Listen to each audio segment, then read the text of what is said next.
All right, so welcome tonight. It's Dr. John.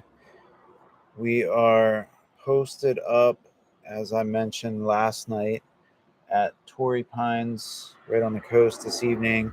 So the ocean is directly behind you, the viewer. It's in front of me.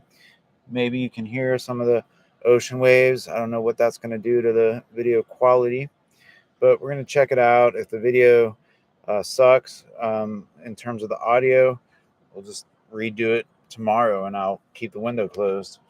Um, Last night we explored authenticity from an existential psychological perspective, and tonight I want to take more of a philosophic lens. And again, my disclaimer here is this is not comprehensive, it's more about having fun, talking about a topic that interests me, and I'm glad I can share my reflections outward towards you. And I hope it stimulates some thoughts, some reflections, and some comments. All right, so a core aspect in existential philosophy is authenticity. So here we've got perspectives from one, two, three, four philosophers. There's definitely more that we got to dig into with this, but let's mention Heidegger, somewhat of controversial figure given some connection to the Nazi Party back in Germany during the time. So I'm not an expert on all aspects of that, but it's discussed in a book that I highly recommend. It's called At the Existentialist Cafe. I don't remember who wrote it, but if I have time, I'll put a link to it in the comments below. I personally listened to that book several times on Audible. I do have a hard copy, and I've read through it extensively. But most of my reading and exploration now comes through listening to audio as as I'm driving around or doing dishes, whatever it may be. So Heidegger's authenticity arises when an individual confronts their own most possibility, death. So by acknowledging finitude, one steps out of the they self, das Man, not sure if I'm pronouncing that correctly, but the they self where people live absorbed in social conventions, distractions, and impersonal norms. So that sounds a lot like what we discussed last night. Second aspect, well, it looks like we're looking at the opposite end of so inauthenticity. So that'd be living according to what one does rather than what one would genuinely choose. Living according to what one does rather than what I I think that's an I. It's hard to discern if they've got an I in italics there or if it's a slash. But I think at the core here is a distinction between what one does and then what they would genuinely choose. So that makes a lot of sense to me. So I can sort of be um, acting as a in automatic pilot mode, essentially, where I'm not really paying much attention to what I'm doing in the sense that I might just be kind of following the crowd, so to speak, or just being in line, and not really like checking in with myself on is this actually what I want to be doing right now. Motorcycles go by on the coast highway. What can you do? So the authentic life is not a permanent state, but a mode of being where one owns one's freedom and mortality. So definitely, I think that's a great way of putting it because, people. I think we fall into this notion with many things where we think like, oh, I'm going to get into this authentic authenticity, and I'm just an authentic person. But really, it's like we're touching into it, sort of like a I like the way they put it here, mode of being. And this is again me rapping with Chat GPT. Um, so I like that encapsulation. It's definitely a mode of being versus like some state that we exist in, and then it really gets at the core of freedom and mortality. All right, so that was Heidegger. Now we're gonna get some touch points on Sartre. So first bullet point: freedom and responsibility. So his idea of authenticity focuses on owning the radical freedom of existence, since of course famous quote here, existence precedes essence.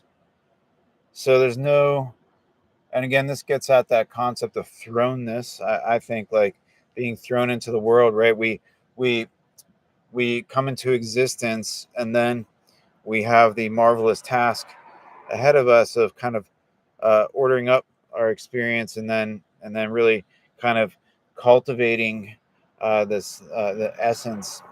Um, So we create ourselves through choices, absolutely.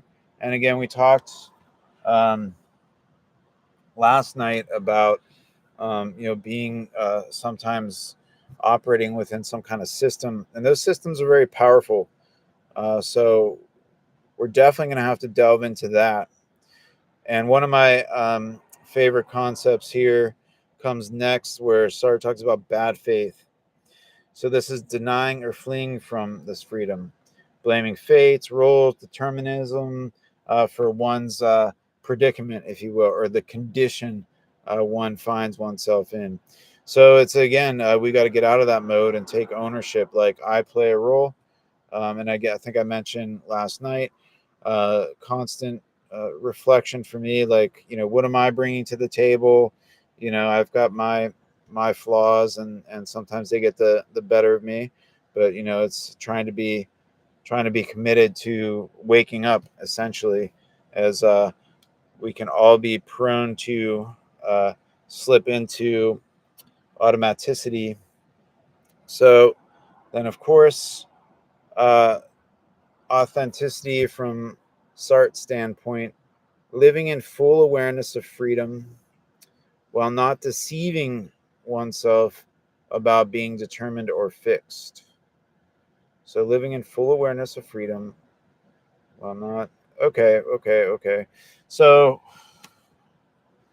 again, I think that's aspirational, very hard to achieve. I think on, you know, oh well, as we talked about with Heidegger, it's I don't think we can be in this constant state of full awareness of this freedom, um, while not deceiving oneself about being determined. Yeah, I think we sometimes fall into that trap of like, why me, or how did this happen, that kind of stuff. And yeah, certainly there's so much stuff that gets thrown our way that we don't have much control over at all. But then it's again, what am I going to do in response to this?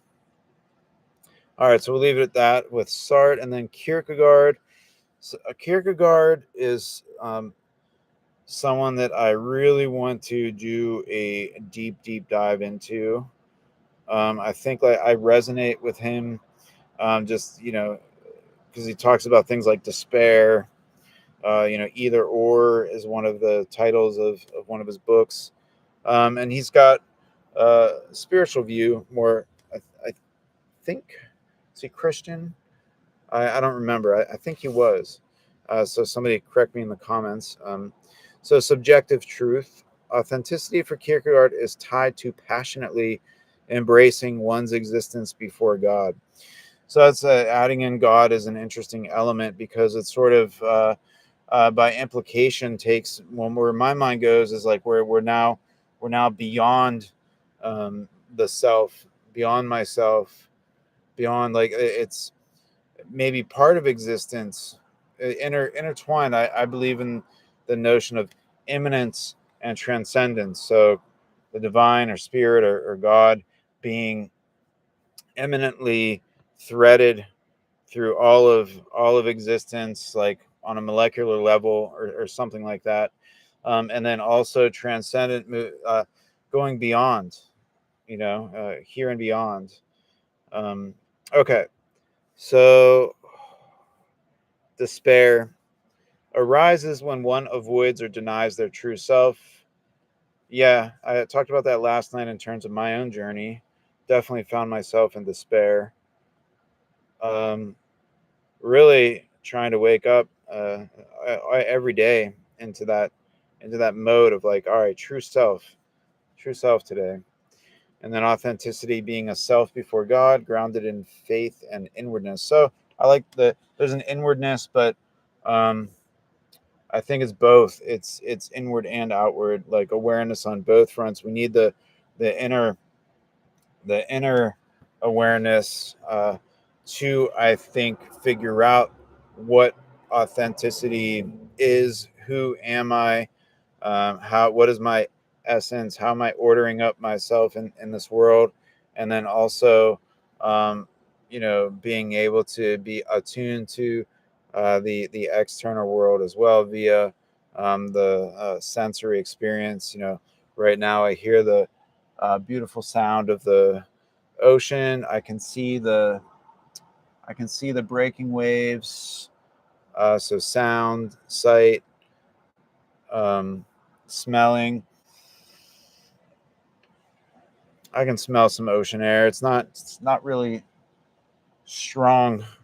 Sometimes you get like a strong kind of salty seaweed kind of air. Tonight it's more mellow. The moon was out earlier when I was in Encinitas before. I, it's kind of looks like there's. I mean, the visibility is pretty good. I see some stars and there's an airplane. Um, so sound, visuals, smell, touch. Well, I mean, touching computer, table, um, and then lastly, taste. I don't really have any particular taste going on. My mouth is pretty dry. I'm very very thirsty right now. But again, wasn't sure if I was going to come over here tonight. A motorcycle. But I was like, I'm gonna drive the coast because part of the 5 freeway I think is closed tonight for some kind of project. So it's on the coast, and I figured, all right, there's a spot. I just pulled over. All right. So, anyways, I digress. So Nietzsche's another figure that I really resonate with. So self-creation for Nietzsche, authenticity is bound up with the idea of becoming who you are. So becoming who you are, right? But doesn't that always evolve and change, right? So we're always a becoming in that regard. There was this expression, I don't know where it came from. I think I mentioned my first therapist, Bob, I think was his name. He talked about the horizon always recedes. So we're there's always an unfolding in front of us. So then getting into values, reevaluation of values. So overcoming, yes, the herd morality and creating values of one's own. So yeah, I think discovering, what is my own value system, living according to that, and to some extent, it's going to be in alignment with some aspects of herd morality because I'm obviously not in jail or something like that right now. So there is some following of something there. Okay, so then I don't know how to say this German word, but it's the Übermensch. Yeah, that's definitely not how you say that.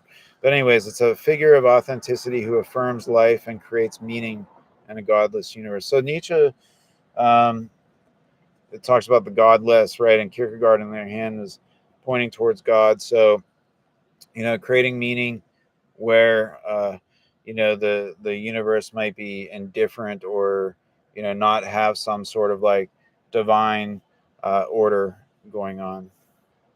So moving now towards like a little bit of a synthesis. So when we look at a blend of these thinkers, authenticity gets at facing human finitude. Yeah. So death, contingency, uncertainty, finitude. Definitely that concept of nobody's here forever. Everything's always changing, passing by. Resisting the pull of conformity, distraction, or the crowd. I'm good with that.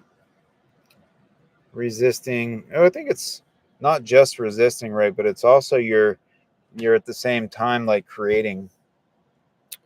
Embracing freedom and responsibility, living with self-awareness, even when it entails anxiety, absurdity, or despair. Yeah, so coming into the pain, I think that's such a creative place to get into.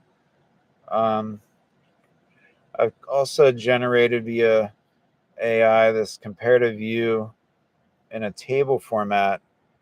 I will figure out how to get that online somehow, and then I will put a link in the comments if I ever come back to this and link it up.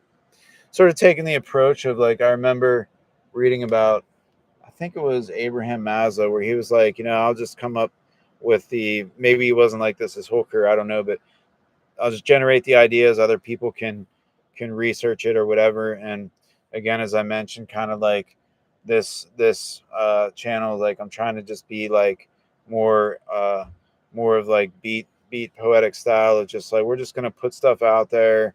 I'm gonna make mistakes. I'm gonna be wrong. All that kind of crap. But it's just about authoring something, right? Putting something out there. Okay. But I think, for the most part, from what I've learned over a couple decades, the points here seem pretty consistent. So I feel pretty comfortable with them. So we're going to let the video be at that for tonight. I'm sure I'll have something new for tomorrow. It's not sustainable for me to do a video every night, but this week I'm able to do that.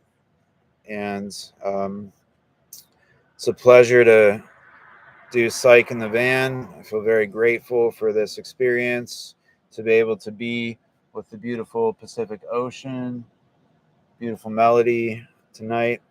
So I wish you all um, peace, love, happiness, and joy. So please like, subscribe, make some comments. I got a website out there. You can look me up. You can always send me a message. Happy to engage in discussion. All right. Well, have a blessed night, and we'll see you very, very soon.